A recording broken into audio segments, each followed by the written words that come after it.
sa doctor kasi magpapa-ultrasound kami ng aming baby. And ito yung susuotin ko. Kasya pa naman pala siya sa akin.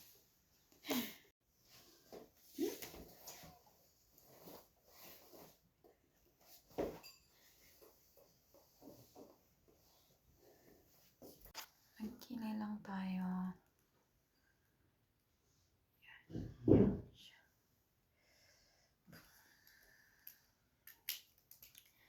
Boom, boom, boom, boom, boom.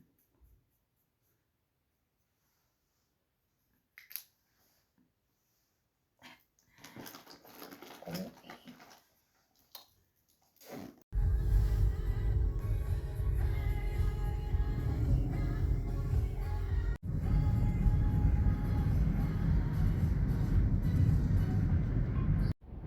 Yan, umuulan ngayon.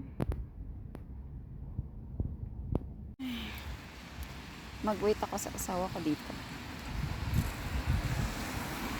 Malamig na yung araw, no?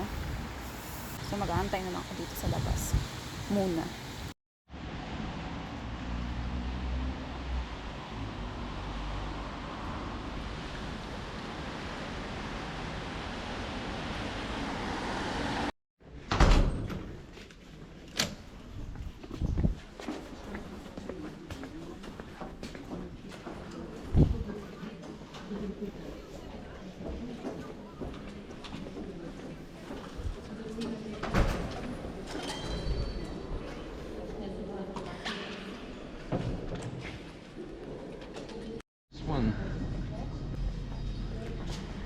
Gynecology. Kulugu.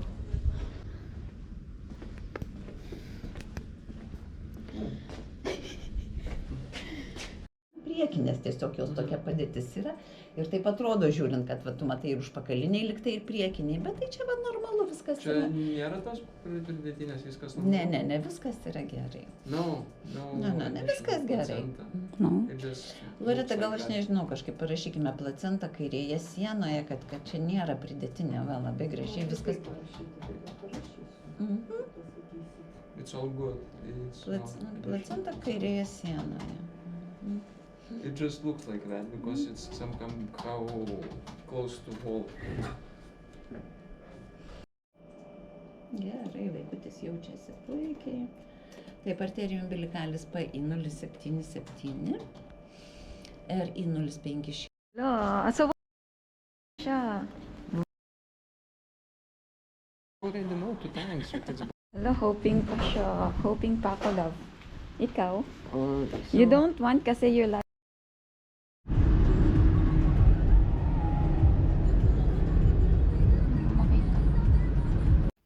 Kakarating lang namin. Kumakain na kami to. From hospital. Kasi kailangan namin i-check yung baby namin. Kasi sabi nung OB ko dito, ano daw, parang may additional placenta daw ako and it's not good kasi pwede siyang mag-cause ng bleeding after birth. So, pinakonfirm niya doon sa hospital. I'm good kasi wala. Okay naman na lahat. Kaya happy ako.